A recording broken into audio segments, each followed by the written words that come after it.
আসসালামু আলাইকুম। আরবিডি নিউজের সর্বশেষ আন্তর্জাতিক সংবাদে সবাইকে আমন্ত্রণ জানাচ্ছি। সঙ্গে আছি আমি রাজীব। প্রথমেই জেনে নেওয়া যাক কি থাকছে এখনকার গুরুত্বপূর্ণ সংবাদ শিরোনামে।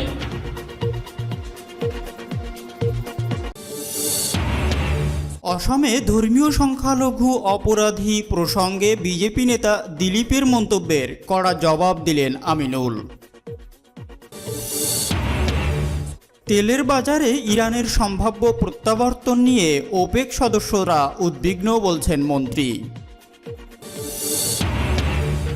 জম্মু কাশ্মীরে সংঘর্ষে এক সেনা জওয়ান ও 5 গেরিলা নিহত।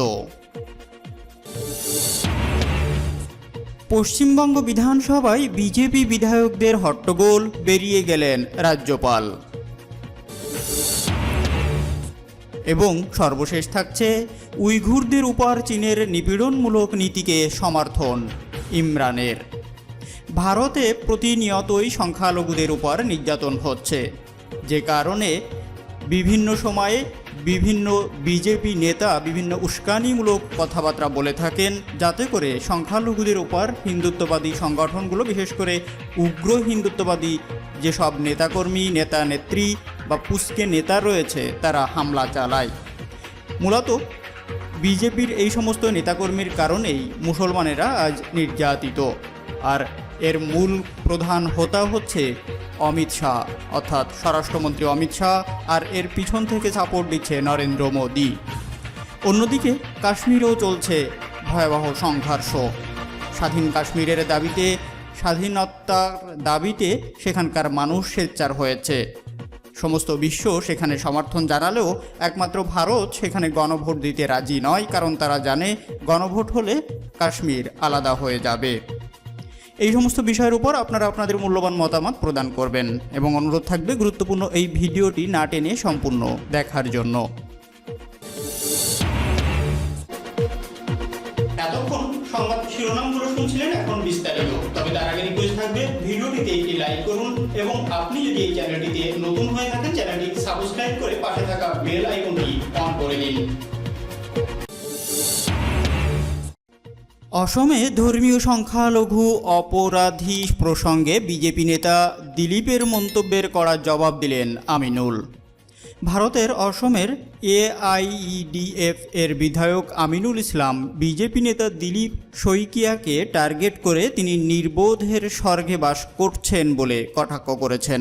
বৃহস্পতিবার গণমাধ্যমে প্রকাশ, অসমে অপরাধমূলক ঘটনার 95 থেকে 98% ধর্মীয় সংখ্যালঘুরা জড়িত, এমনকি শিশুর ওপরেও যৌন নির্যাতন চালাতেও মুসলিমরা কুণ্ঠবোধ করে না বলে বিজেপির জাতীয় সাধারণ সম্পাদক দিলীপ শইকিয়া এমপি এর এই ধরনের মন্তব্যের পরিপ্রেক্ষিতে বিধায়ক আমিনুল ইসলাম এই প্রতিক্রিয়া ব্যক্ত করেছেন। বিধায়ক আমিনুল ইসলাম বিজেপি এমপি দিলীপ শইকিয়ার উদ্দেশ্যে প্রশ্ন তুলে জানতে চেয়েছেন কোথা থেকে তিনি এসব তথ্য সংগ্রহ করলেন যে 90%-এরও বেশি অপরাধী মুসলিম। তিনি বিজেপির ওই এমপিকে নির্বোধের স্বর্গে বাস করেছেন বলে কটাক্ষ করেন। বিধায়ক আমিনুল ইসলাম 2019 সালের 31শে ডিসেম্বরের এনসিআরবি এর অর্থাৎ স্বরাষ্ট্র মন্ত্রণালয়ের অধীনস্থ ন্যাশনাল ক্রাইম রেকর্ড ব্যুরোর টেবিলে 2.10 সি এর তথ্য উল্লেখ করে অপরাধীদের মধ্যে হিন্দু 1729 জন, মুসলিম 1226 জন, শিখ 37 জন এবং অন্যান্য 27 জন বলে জানান। আমিনুল ইসলাম বলেন, প্রকৃত তথ্য না জেনে বিভ্রান্তকর তথ্য দিয়ে নোংরা রাজনীতি করার চেয়ে সকল ধর্মের মানুষের অপরাধ প্রবণতা কমিয়ে শান্তিপূর্ণ সমাজ ব্যবস্থা গড়ে তোলা বুদ্ধিমানের কাজ হবে। তিনি সাম্প্রদায়িক রাজনীতি পরিহার করতে দিলীপ শইকিয়ার উদ্দেশ্যে আহ্বান জানান।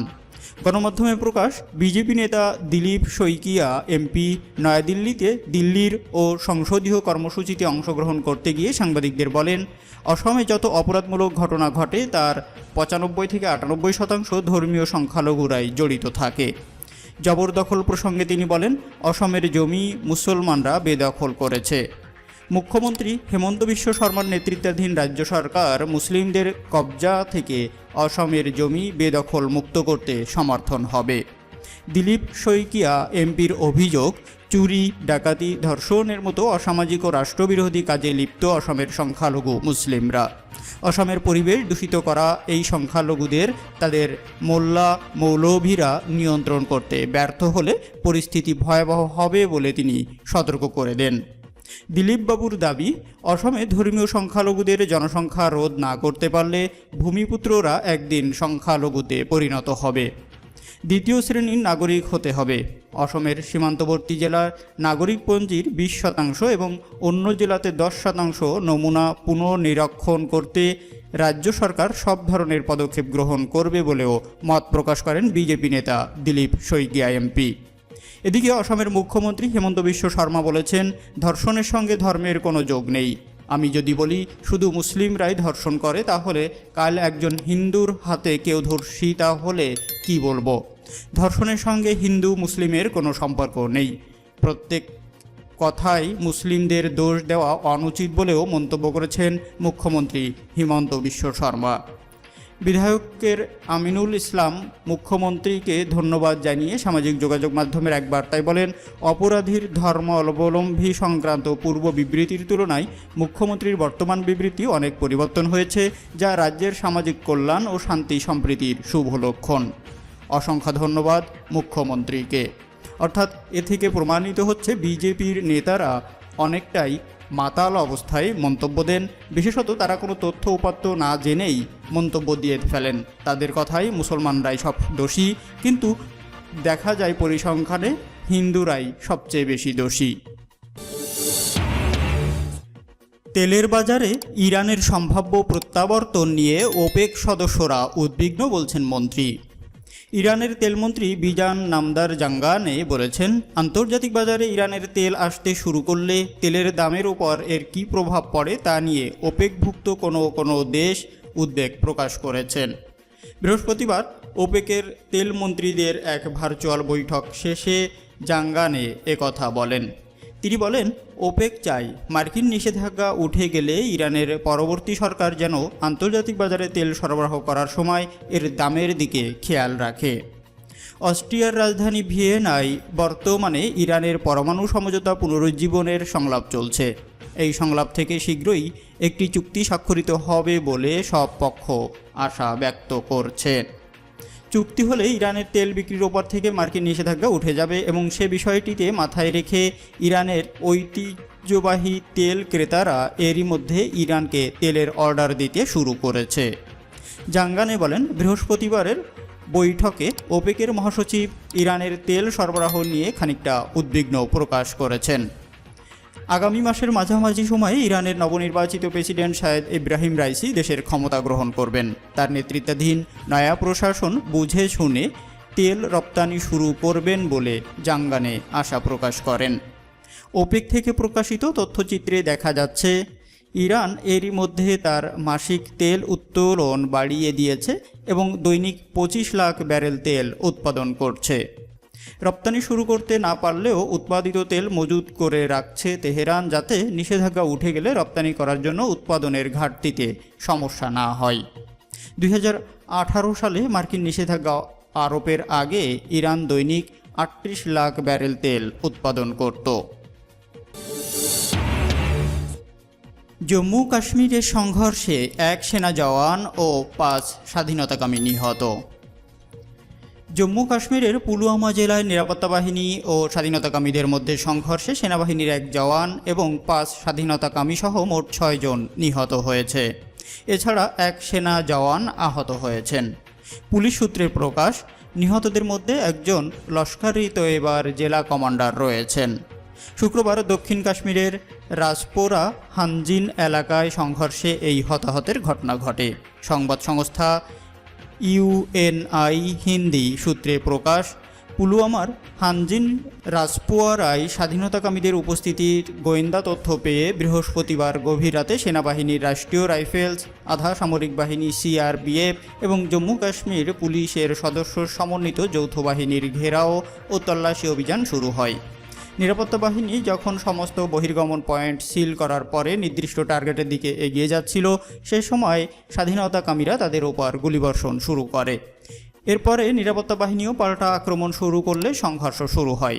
গণমাধ্যম সূত্রের প্রকাশ, স্বাধীনতাকামীদের গুলিবর্ষণের মধ্যে সেনাবাহিনীর 44 রাষ্ট্রীয় রাইফেলসের 2 জন জওয়ান গুরুতর আহত হন।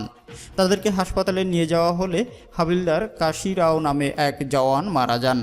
গেরিলাদের বিরুদ্ধে অভিযান চালানোর সময় সংশ্লিষ্ট এলাকার বেসামরিক বাসিন্দাদের নিরাপদ জায়গায় সরিয়ে নিয়ে যাওয়া হয়। অন্যদিকে সতর্কতামূলক পদক্ষেপ হিসাবে পুলওয়ামাতে ইন্টারনেট সেবা বন্ধ করে দেওয়া হয়। আইন শৃঙ্খলা বজায় রাখতে পার্শ্ববর্তী এলাকায় মোতায়েন করা হয় অতিরিক্ত নিরাপত্তা বাহিনীর জওয়ান। পশ্চিমবঙ্গ বিধানসভায় বিজেপি বিধায়কদের হট্টগোল, বেরিয়ে গেলেন রাজ্যপাল। ভারতের পশ্চিমবঙ্গে বিধানসভায় বাজেট অধিবেশনের সূচনায় রাজ্যপাল জগদীপ ধনখড় তার লিখিত বক্তব্য শেষ না করে বিধানসভা ছেড়ে বেরিয়ে গেছেন। শুক্রবার বেলা 2টার সময় বিধানসভায় রাজ্যপাল তার বক্তব্য শুরু করলে বিরোধী বিজেপি বিধায়কেরা ব্যাপক হই হট্টগোল ও রাজ্য সরকারের বিরুদ্ধে বিভিন্ন ইস্যুতে বিক্ষোভ প্রদর্শন করেন। রাজ্য নির্বাচন পরবর্তী সন্ত্রাসের পোস্টার নিয়ে আসন ছেড়ে ওয়ালে নেমে আসেন বিজেপির বিধায়কেরা। ওই ঘটনাকে কেন্দ্র করে মাত্র 4 মিনিটের মধ্যে রাজ্যপাল জগদীপ ধনখড় বক্তব্য থামিয়ে দিতে বাধ্য হন, যা কার্যত নজিরবিহীন বলেই মনে করছেন বিশ্লেষকরা। বিজেপি বিধায়ক ও বিধানসভার বিরোধী দলনেতা শুভেন্দু অধিকারী বলেন, নির্বাচন পরবর্তী সহিংসতার উল্লেখ ছিল না রাজ্যপালের ভাষণে। তৃণমূলের গুন্ডা ও নিষ্ক্রিয় পুলিশের ভূমিকায় উল্লেখ নেই, সেই কারণেই আমরা বাধা দিয়েছি। তিনি আরও বলেন, ভাষণের কোথাও সহিংস ঘটনার উল্লেখ নেই। রাজ্যে জাতীয় মানবাধিকার কমিশন এসেছে, হাইকোর্টের বক্তব্য রয়েছে। মমতা বন্দ্যোপাধ্যায় সরকারের লিখে দেওয়া ভাষণে অনেক কিছুই ছিল না। রাজ্যে 41 জন বিজেপি কর্মী নিহত হয়েছে, নারীদের উপর অত্যাচার হয়েছে, সেসবই আমরা বিধানসভায় তুলে ধরেছি। স্লোগানের মধ্য দিয়ে প্রতিবাদ জানিয়েছি। নির্বাচন পরবর্তী সহিংসতা নিয়ে একটি লাইনও যদি ভাষণে লেখা হতো, তদন্ত করার কথা বলা হতো, তাহলে আমরা দায়িত্বশীল বিরোধীর ভূমিকা পালন করতাম বলেও বিজেপি নেতা শুভেন্দু অধিকারী মন্তব্য করেন। উইঘুরদের উপর চীনের নিপীড়নমূলক নীতিকে সমর্থন ইমরানের। চীনে উইঘুর মুসলিমদের নির্যাতনের বিরুদ্ধে বহু দেশই সরব, তবে সেখানে মুসলমানদের উপর নিপীড়নের জন্য চীনকে নিন্দা জানাতে আগেই অস্বীকৃতি জানিয়েছিল পাকিস্তান। এবার মুসলমানদের ব্যাপারে চীনের নিপীড়নমূলক নীতিকে ফের সমর্থন জানালেন পাকিস্তানের প্রধানমন্ত্রী ইমরান খান। চীনের একদলীয় শাসন ব্যবস্থার প্রশংসা করে উইঘুরদের নিয়ে তিনি বলেন, নির্বাচন ভিত্তিক গণতন্ত্র ব্যবস্থার তুলনায় এই একদলীয় শাসন সমাজের জন্য অনেক ভালো একটা মডেল।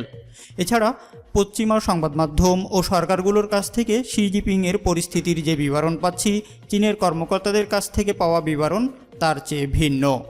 চীনের ক্ষমতাসীন কমিউনিস্ট পার্টির শতবর্ষপূর্তি উপলক্ষে ইসলামাবাদ সফররত বেইজিংয়ের সাংবাদিকদের কাছে ইমরান এই মত ব্যক্ত করেছেন। উল্লেখ্য, যুক্তরাষ্ট্রসহ বেশ কয়েকটি পশ্চিমা দেশ জিনজিয়াংয়ে চীনের কর্মকাণ্ডকে গণহত্যা বলে আখ্যা দিয়েছে। সেখানে উল্টো পথে হাঁটছে পাকিস্তান, কেননা চীনের দীর্ঘদিনের বন্ধু ও বাণিজ্য অংশীদার হচ্ছে পাকিস্তান। এতক্ষণ সঙ্গে থাকার জন্য ধন্যবাদ। দেখা হচ্ছে পরবর্তী ভিডিওতে। ততক্ষণ পর্যন্ত ভালো থাকুন, সুস্থ থাকুন। আল্লাহ হাফেজ।